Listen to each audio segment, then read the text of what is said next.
How many people's lives have been slowly destroyed by the substances we use to cope with our problems? How many relationships have been torn apart when our substance use turns into substance abuse? Hustling. Hustling on down Hustling Street. Rag man, rag woman, paper bags full. Street age alerts in tenant child's eyes. Sidewalk playgrounds got to beware. Junk man's in the shadows dealing his junk. Beautiful sisters deal themselves around. Beautiful brothers not so beautiful anymore. So much older than the day before. Ain't everybody tired of being poor? Graffiti man's got something to say. Message in a scrawl, message on the wall. Something's wrong, not our fault. We gotta be cool, our time will come. It seems the U.S. government is intolerant of sick people. The cost of living goes up every year, yet our wages stagnate. Healthcare costs are soaring, and treatment is often not an option for those who need it most. In a society in which healthcare is not recognized as a human right, in which healthcare is not guaranteed by the government, many people take drugs to self-medicate, to cope with pain and stress, both physical and emotional.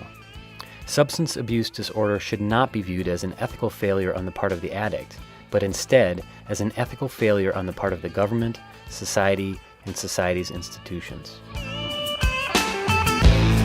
Skyscraper buildings, corporate corridor, office suite, executive board.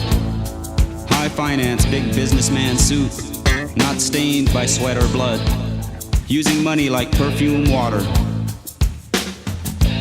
Sophistication smiles hide stain and decay. Realistic decisions in columns and ledgers, dividing profits among themselves.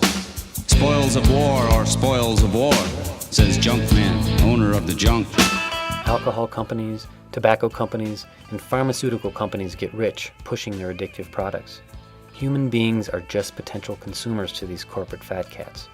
Politicians will always side with the ones who give them the most money, regardless of the economic, environmental, or social costs.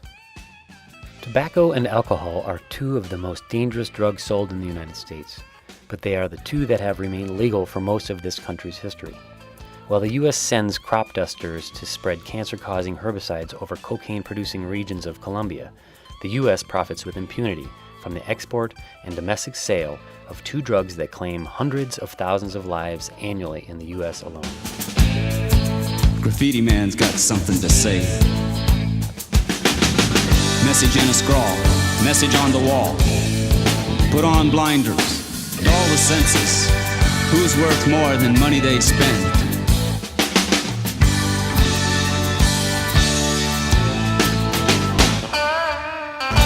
Drug enforcement disproportionately targets Black, Native American, and Latino people.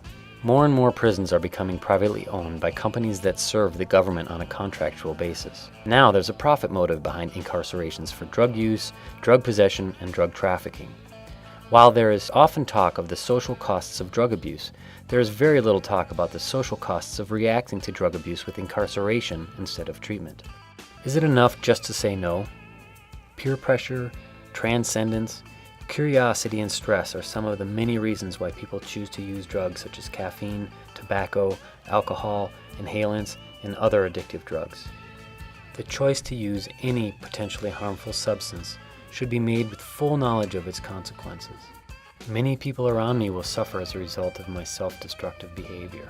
I am important, I am loved, I have so much to give to my community.